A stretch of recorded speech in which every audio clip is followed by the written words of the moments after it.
Nah, halo teman-teman, balik lagi nih sama aku sama Laili di Import kali ini. Nah, nggak kerasa nih ya, karena kan masih suasana Lebaran ya, Lai. Sebelum kita mulai, kita mau ngucapin minal aizin wal faizin, mohon maaf lahir dan batin. Mohon maaf lahir dan batin buat Sobat IM yang ada di rumah. Kalau misalnya kita berdua pernah ada salah-salah kata, mohon dimaafkan ya. Iya, mohon maaf banget ya teman-teman kalau di Import sebelum-sebelumnya kita pernah ada salah kata nih ke teman-teman di rumah. Gimana nih, Lai, Lebaran tahun ini? Alhamdulillah banget Lebaran tahun ini bisa kumpul sama keluarga. Kalau Widya gimana nih, Wid? Alhamdulillah bisa kumpul sama keluarga juga, walaupun di rumah aja ya nggak apa-apa lah, tetap seru gitu. Ngomong-ngomong tentang kumpul, biasanya ada cerita hal menarik nih, Wid. Kita rada sedikit cerita ke belakang dulu, Wid. Kamu pernah nggak sih, Wid, punya pengalaman tentang ikut OSIS berorganisasi waktu SMP atau SMA gitu? Oh, organisasi OSIS ya? Pernah sih, tapi pas SMP gitu. Waktu SMP aku ikut OSIS, tapi setelah itu nggak pernah ikut lagi. Pernah waktu itu ngejabat jadi apa, Wid, di SMP OSIS? Waktu SMP, aku sih sebagai anggota aja. Nggak lebih sih, cuman kayak ikut organisasi, terus jadi anggota. Oh. Kalau kamu sendiri nih, Lai, pernah nggak sih ikut OSIS di sekolah? Laili pernah jadi OSIS, tapi sama kayak Widya juga sih waktu SMP terus jadi anggota doang. Iya, jadi pas SMP jadi anggota itu emang SMP tuh kayak masih rajin-rajinnya nggak sih ikut organisasi? Bener banget, SMA udah kayak mager Iya, aja bener gitu. banget sih. Ngomongin tentang OSIS nih, Lai. OSIS sendiri itu kan organisasi yang identik sama kepemimpinan gitu. Kebetulan di tempat kali ini kita kedatangan tamu spesial nih. Tamu spesialnya itu seorang ketua Ormawa PPKU di periode tahun ini. Mungkin langsung aja kali ya kita sapa. Halo Dava, selamat datang di Import. Halo, Halo, halo. wah Halo salam semuanya. kenal. Vidya sama Laili. Salam Halo. kenal. Iya, salam kenal Dava. Apa kabar nih, Dav? Alhamdulillah buat sampai hari ini baik-baik aja kabarnya. Alhamdulillah baik ya. Ya udah. Kalau boleh tahu nih sekarang ini Dava itu kesibukannya apa? Kalau kesibukannya sekarang ini mungkin cuman bisa dibilang apa ya, organisasi aja ya.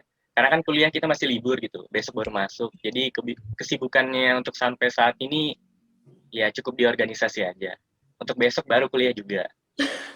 Iya, jadi sekarang masih sibuk organisasi. Nggak ada liburnya sih ya, Dav, kalau organisasi itu. Waduh, nggak ada. Nggak ada yang namanya libur. Kerja Iya, terus, kerja. bener-bener. Jadi gini, Dav, tadi aku sama Laili sempat ngebahas tentang OSIS. Mau nanya dong ke Dava. Dava sendiri nih pernah nggak sih sebelum jadi ketua Ormawa sekarang nih, pernah nggak ikut OSIS sebelumnya? Oh iya, sebenarnya kalau pengalaman OSIS dimulai sejak SMA ya. Dulu kelas 10 itu jabat sebagai anggota Sekdik 4, itu bidangnya peraturan. Kelas 11 naik ke kelas 12 itu menjabat sebagai ketua OSIS, alhamdulillah. Wah, Wah, berarti udah mahir banget nih tentang kepemimpinannya ya, Dav.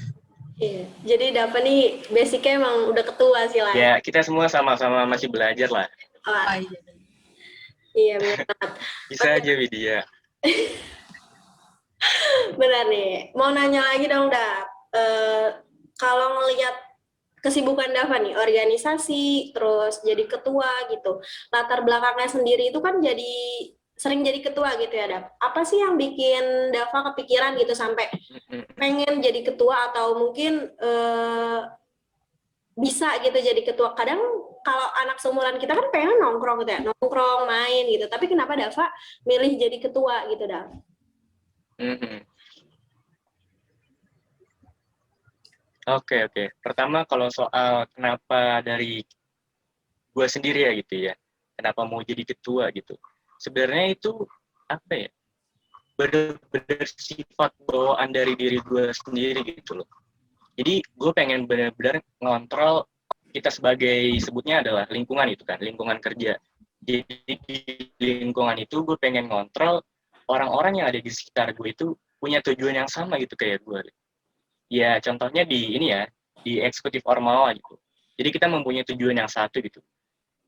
Jadi ya gue mikirnya gue mau temen gue gitu dengan baik ke depannya. Jadi kalau dibilang kenapa mau jadi ketua ya cuman gara-gara itu sebenarnya, dan emang benar-benar ngeberaniin diri untuk menjadi ketua gitu. Kayak susah banget gitu jadi anggota kalau bagi gue gitu ya.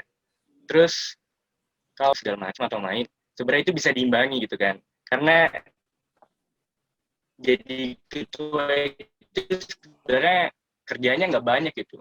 Asal ya kapan-kapan bisa keluar aja gitu untuk main. Iya sih, karena lo juga punya banyak anggota gitu ya, Dap. Jadi lu nggak kerja sendiri gitu.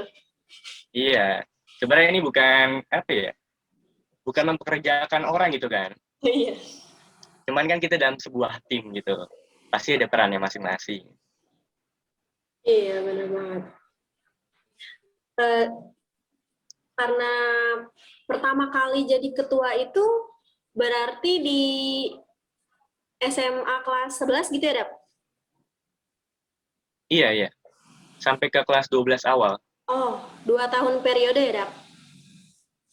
1 tahun. Oh iya, 1 tahun. Kelas 11-nya kan semester 2 gitu. Oh, Jadi kelas oh 12-nya gitu. semester 1. Iya, iya, iya. Gimana tuh, Dap? Mm-mm. Pertama kali jadi ketua OSIS, perasaannya tuh gimana? Oke. Perasaannya sebenarnya apa ya? Dari awal juga udah ngeduga sih gitu. Karena emang calon-calonnya kan juga teman-teman gue juga gitu. Dan mereka-mereka pun bukan ketua OSIS pinginnya. Kita sama-sama maju di debat ketua OSIS, cuman mereka ada tujuannya sendiri gitu loh. Ada yang wakil ini, ada yang wakil ini gitu loh. Jadi gue doang yang seenggaknya punya tujuan untuk ketua OSIS gitu. Jadi akhir-akhirnya pun wah ternyata apa yang gue bayangin dan apa yang kita rencanakan terjadi gitu, dan gue menjadi ketua OSIS. Jadi ya feel-nya happy, sebenarnya happy gitu kan. Cuman ya balik lagi tuh.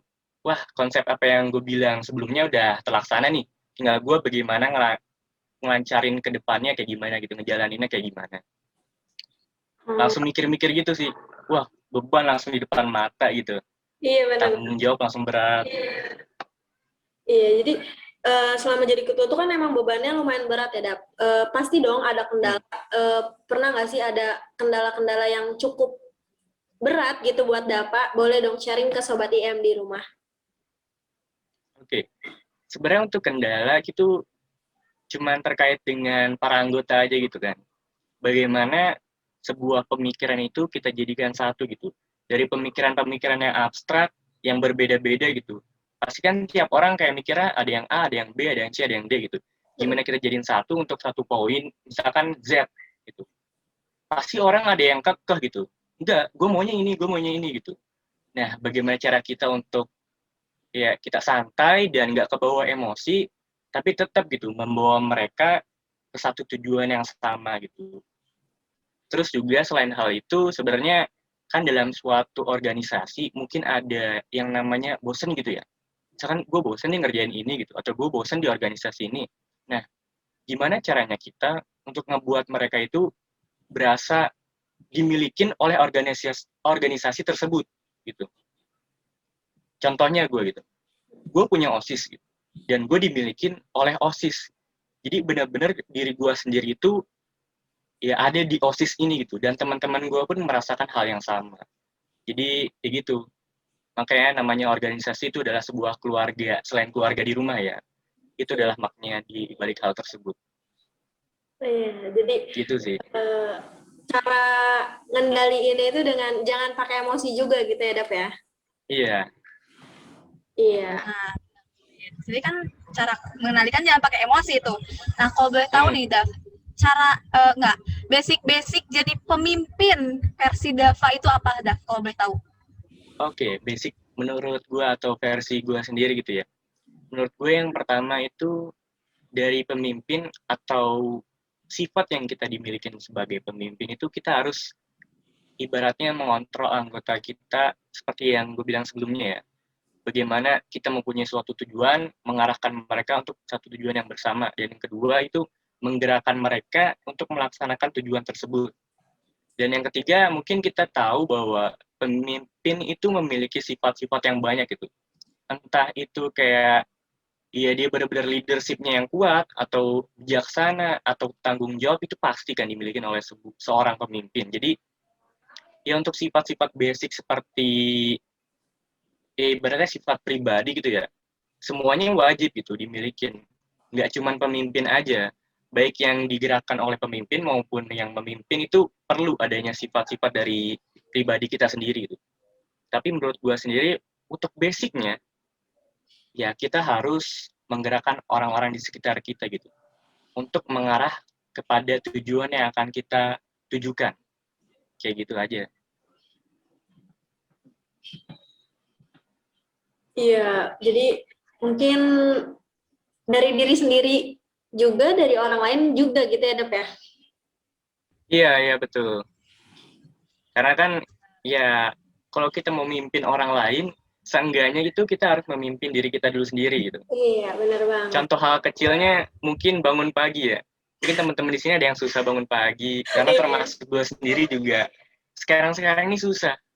Cuma itu adalah salah satu termasuk memimpin diri sendiri gitu. Karena dengan kita memimpin diri sendiri, kayak kita itu benar-benar yang punya tanggung jawab penuh atas kendali diri kita gitu. Jadi kita mau ngapain itu ada di dalam otak kita gitu. Jadi ya berusaha untuk memberanikan untuk mengendalikan diri kita. Jangan sampai malas-malesan gitu ya. Iya. Benar banget, Daf. Jadi semuanya berawal dari diri sendiri gitu ya. Iya, Oke. betul Laili. Oke, Daf, pengen nanya nih, cara Dava ngadepin permasalahan yang ada di internal, misalnya kayak di Ormawa tuh, cara Dava ngadepin semua masalah yang datang itu gimana, Dava, kalau boleh tahu? Oke. Cara menghadapkan semua masalah yang datang, contohnya di organisasi di kuliahan seperti ini ya. Ya di gue ini eksekutif Ormawa gitu. Misalkan ada masalah keuangan gitu. Sebenarnya ya gue sebagai ketua itu nggak harus menangani masalah itu sendiri gitu. Karena ada job desk-nya masing-masing. Untuk keuangan kan ada bendahara gitu, dari BPH, Badan Pengurus Harian. Jadi dari bendahara itu sama gue sendiri gitu. Harusnya bekerja sama gitu untuk mengatasi masalah tersebut gitu. Dan balik lagi, kalau dari masalah yang ada atau misalkan dari departemen ataupun biro yang kami awasin itu ada masalah soal keuangan. Jadi ya kita jangan bawa emosi untuk menangani masalah tersebut gitu. Jadi ya kita benar-benar santai aja, tanyain kenapa ada masalah ini dan kita selesaiin bersama-sama gitu loh. Dan terlebih lagi kita kan mempunyai atasan gitu kan. Jadi ya sudah seharusnya kita untuk meminta saran ataupun informasi yang lebih faktual gitu lah terhadap kondisi masalah yang dihadapi gitu. Jadi biar benar-benar kita nggak mecahin masalahnya ini kayak nggak ngambang-ngambang. Jadi sesuai dengan data dan solusi yang benar-benar sudah fakta gitu kan. Terus untuk masalah-masalah lain ya sama gitu. Jadi ya ibaratnya sebuah ketua atau seorang ketua itu sebenarnya nggak nanganin masalah secara pribadi itu kan. Nggak tiba-tiba blek masalahnya kelar karena ditanganin oleh seorang ketua. Enggak. Tapi tetap gitu dengan bantuan teman-teman di sekitarnya. Iya. Jadi kayak ngambil suara gitu ya, Dap ya, dari kepala satu ke kepala lain gitu, dirundingin, diambil jalan tengahnya, dan nggak pakai emosi gitu ya, Dap ya, kalau ngadepin cara masalah. Iya. Iya. Dan pastinya sesuai dengan job yang ada gitu kan. Kalau Iya. masalah keuangan ya ke bendahara. Iya. Masalah proposal ke sekretaris gitu. Sesuai porsinya ya, Dap ya. Iya, betul. Ini Dap, kalau jadi ketua itu kan sibuk ya. Ya walaupun punya anggota yang bisa diajak kerja sama gitu, pasti kan ketua tuh kayak lebih sibuk lah gitu. Gimana sih cara Dava ngatur kesibukan Dava? Boleh dong sharing ke Sobat IM di rumah nih, biar Sobat IM di rumah juga bisa nih belajar dari Dava, cara ngatur waktunya tuh gimana sih? Oke. Cara mengatur waktu untuk kita menyesuaikan gitu kan. Jadi sebenarnya itu adalah basic dasar dari sebuah teori manajemen pribadi gitu, manajemen diri gitu. Karena manajemen diri sebenarnya ada banyak gitu. Misalkan dari waktu, sikap, dan segala macamnya itu ada dari teori tersebut gitu. Jadi untuk waktu atau masalah waktu, sebenarnya gua sebagai ketua itu waktu untuk ibaratnya sibuknya itu relatif gitu. Jadi kadang-kadang di jam tertentu itu emang benar-benar banyak acaranya gitu, banyak waktu-waktu yang dipakai untuk organisasi. Tapi di suatu saat ada waktu di mana ya benar-benar kosong itu. Jadi cara gue adalah gimana caranya orang-orang di sekitar gue itu nyesuaiin jadwalnya masing-masing gitu. Dan gue sendiri mengatakan bahwa di jam sekian, sekian, sekian ada jadwal ataupun ada perkuliahan gitu. Jangan sampai kita mengganggu waktu perkuliahan kita. Dan jangan sampai juga gara-gara organisasi, akademik kita itu turun. Nah, jangan sampai ya. Jadi ya, caranya adalah mendiskusikan terkait dengan waktu organisasi, dengan waktu perkuliahan atau waktu belajar, dan terlebih lagi, manajemennya adalah, ya gimana caranya kita ini, kita punya kan pasti ada banyak, apa ya, banyak masalah-masalah atau banyak kerjaan-kerjaan yang perlu kita tanganin gitu. Ya sebenarnya kita tanpa memanage hal tersebut, yang penting kita benar-benar ngelaksanain dengan senang gitu, dengan happy, dan benar-benar terlaksana dengan baik, itu semuanya akan berjalan dengan lancar. Ibaratnya malam gitu, tiba-tiba ada rapat, ya udah jalanin rapatnya. Setelah rapat, gue inget ada tugas ataupun ada kerjaan yang belum gue selesaikan. Jadi langsung gue selesaikan gitu, tanpa ada rasanya malas gitu. Yang terpenting itu, hindari rasa malas. Karena setelah kita menghindarkan rasa malas tersebut, semua pekerjaan akan terselesaikan dengan baik. Gitu. Tanpa perlu schedule waktu dengan apa ya, benar-benar dengan detail gitu kan. Tapi kalau balik lagi nih, kalau teman-teman di luar sana ada yang memiliki sifat untuk schedule jadwal dengan detail, sangat detail, ditulis di notes atau di HP, ya itu tuh lakukan aja, nggak apa-apa. Kan balik lagi ke masalah pribadi masing-masing.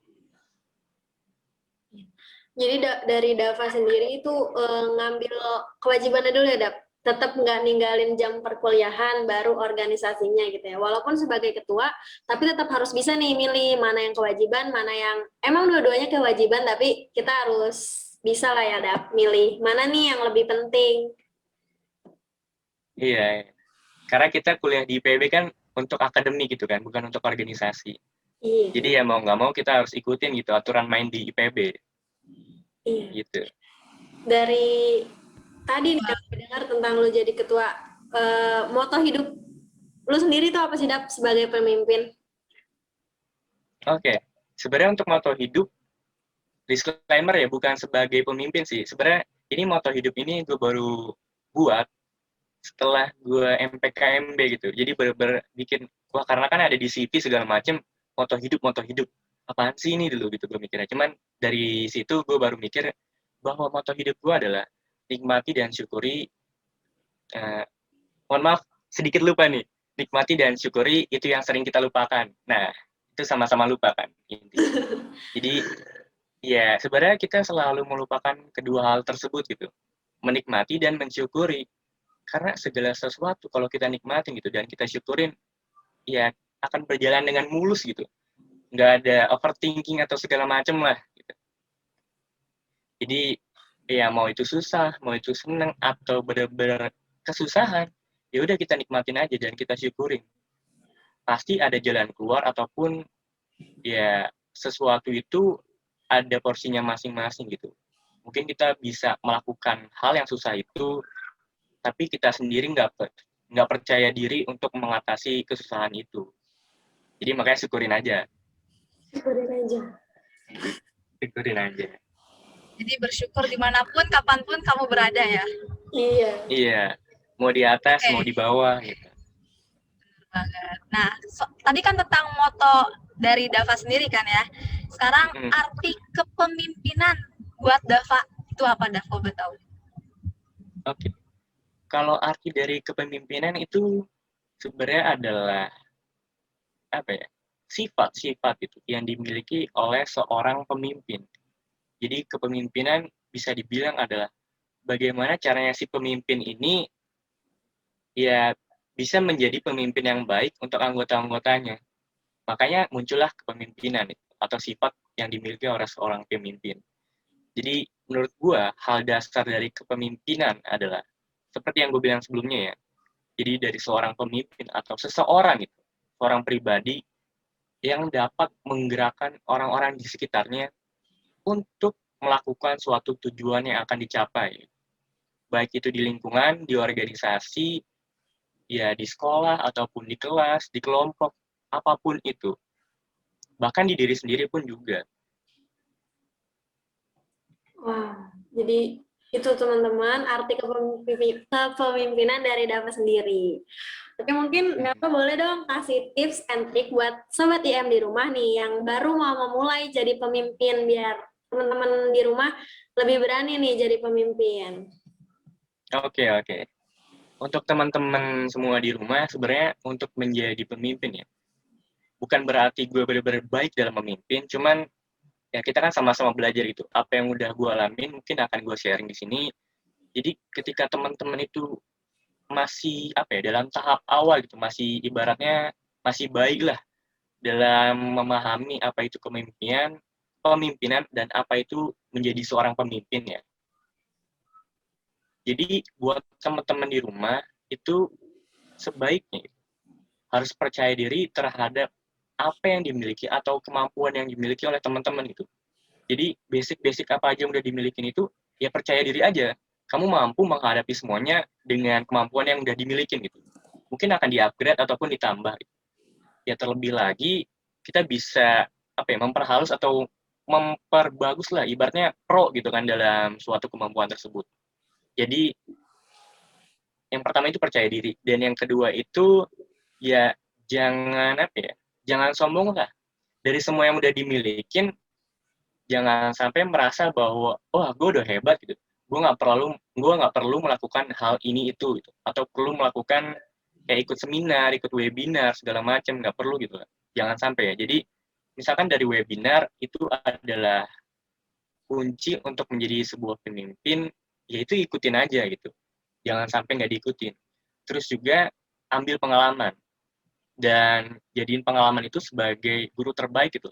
Kalau teman-teman itu ibaratnya ketolak dari semua organisasi atau kepanitiaan, ya jangan mengeluh gitu. Mungkin itu adalah bukan jalan dari teman-teman gitu. Nggak cocok untuk pribadi teman-teman di lingkungan tersebut gitu. Bisa aja kayak kita dikasih takdir gitu untuk menghindari lingkungan yang toksik gitu kan. Jadi ya jangan sampai minder bahwa penolakan terhadap suatu organisasi atau kepanitiaan itu menjadi masalah berat bagi kita untuk kita atasi, jangan sampai.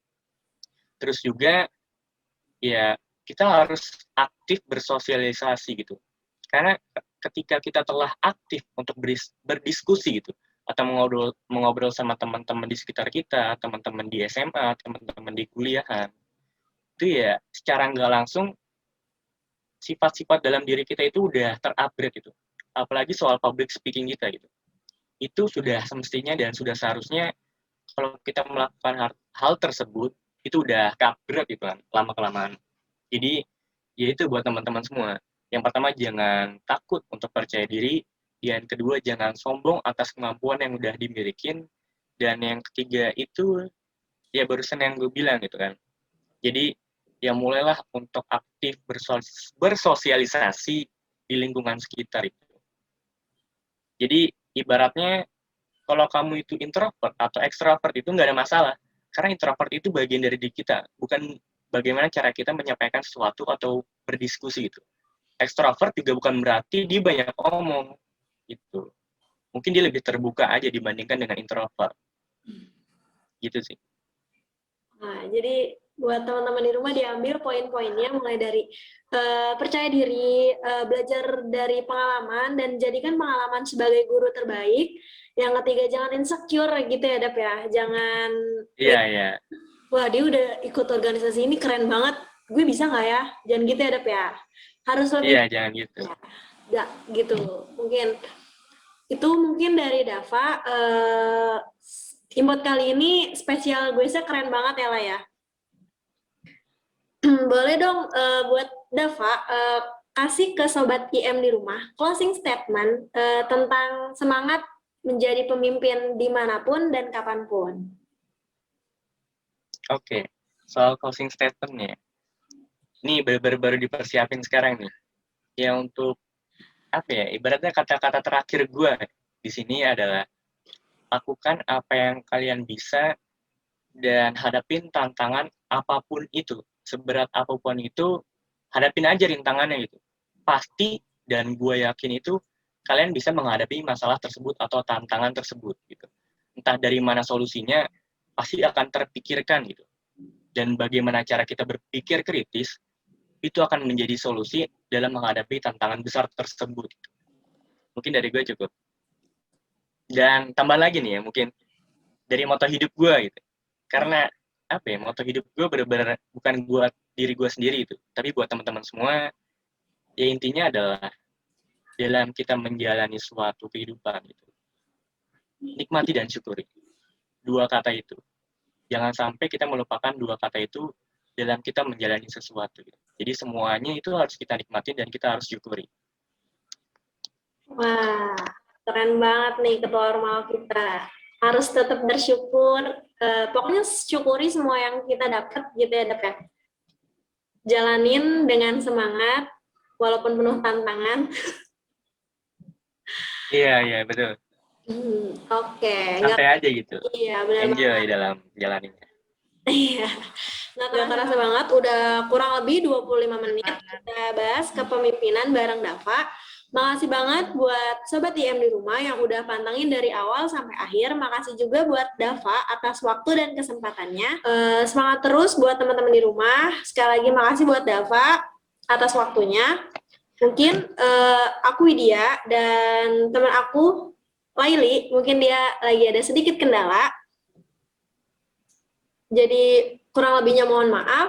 Sebelum closing, Laili mau pantun nih, Lai. Mangga, Lai. Bener banget nih, Wit. Laili ada pantun. Oke. Pagi-pagi keliling, jalan-jalan bareng Upin dan Ipin. Jangan kau buat pusing. Yuk berani jadi pemimpin. Yeah. Bener banget tuh kata Laili. Ayo kita bareng-bareng berani jadi pemimpin, minimal memimpin diri sendiri. Sebelum bisa memimpin orang lain, kita bisa memimpin diri sendiri. Mungkin sekian dari kita, kurang lebihnya mohon maaf. Wassalamualaikum warahmatullahi wabarakatuh. Sampai ketemu di import selanjutnya.